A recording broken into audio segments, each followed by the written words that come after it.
following, President Kang Pyoung-Keun of the Korean Society of International Law will present opening remarks. So please join me in welcoming President Kang to the stage with big round of applause. Good morning, Excellencies, distinguished colleagues and friends, ladies and gentlemen. I warmly welcome all of you to the 8th International Conference on the Law of the Sea, focusing on the BBNJ Agreement. It is my great pleasure to organize this conference with the International Tribunal for the Law of the Sea and the Ministry of Foreign Affairs of the Republic of Korea. I would like to take this opportunity to express my deepest gratitude to His Excellency Judge Thomas Hayder, President of the International Tribunal for the Law of the Sea, and Her Excellency Young-Ju Oh, Vice Minister of Foreign Affairs of the Republic of Korea. The Korean Society of International Law has been jointly conducting this conference since 2016. For the last 3 years, although the level of quarantine measures differed depending on the time, the conference was held in a hybrid format due to the COVID-19 pandemic. This year's event is being held entirely face-to-face for the first time in 4 years. The BBNJ agreement was adopted on 19th June 2023 and opened for signature on 20th September 2023. It took 19 years since discussions regarding BBNJ began under the auspices of the United Nations. In December 2022, the 30 by 30 target of designating 30% of the high seas as marine protected areas by the year 2030 was agreed at the Conference of the Parties to the Convention on Biological Diversity. BBNJ agreement was concluded with only 7 years left until the target year of 2030. The agreement aims to conserve the biological resources of the high seas and utilize the high seas in a sustainable manner. Even at the last minute to conclude the agreement, delegations from each country made difficult compromises on the package deal. Particularly difficult were issues related to marine genetic resources, marine protected areas, and environmental impact assessment.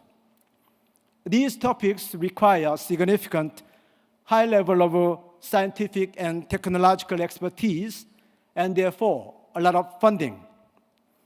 We need considerable time and financial supports to get knowledge on marine biological resources in the high seas and their digital sequence information, even though science and technology in this field are developing very rapidly. BBNJ agreement will provide for a platform where information on marine genetic resources is easily accessible. It will be a challenge, however, to agree on the way how to share benefits from their utilization, even though under BBNJ agreement, there will be a framework for sharing the benefits gained through the utilization of MGR in a fair and equitable manner.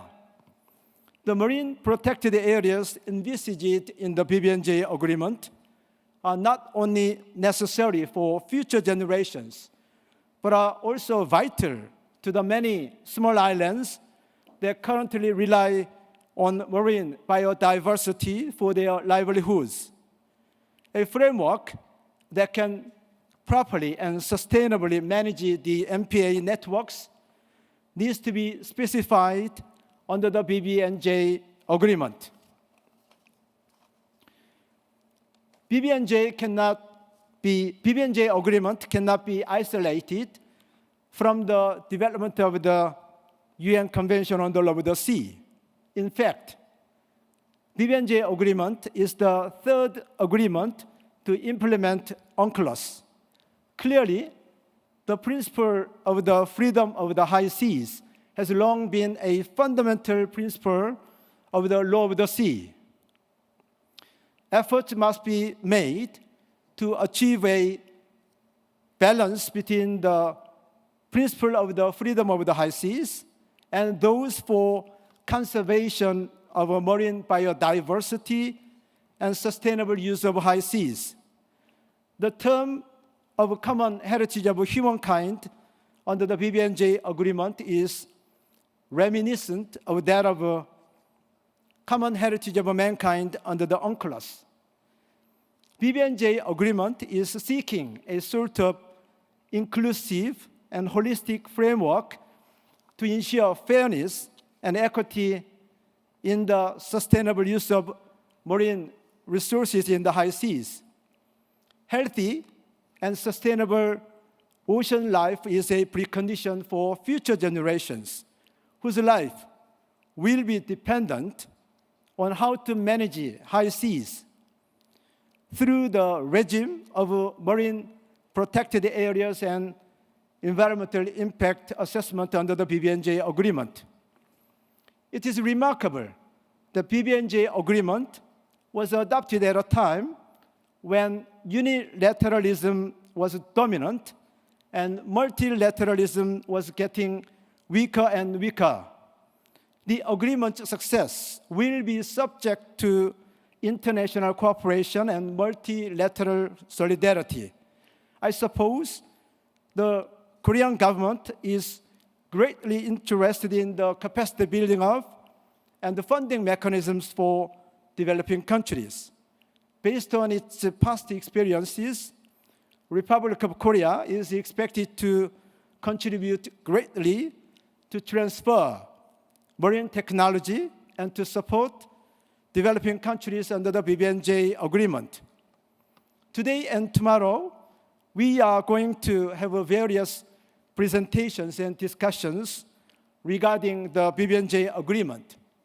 I hope that all the ideas and discussions we have inspire the ways to use the high seas more sustainably for the next generation.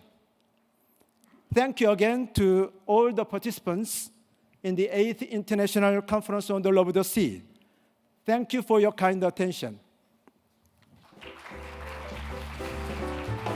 Thank you very much, President Kang, for your meaningful words.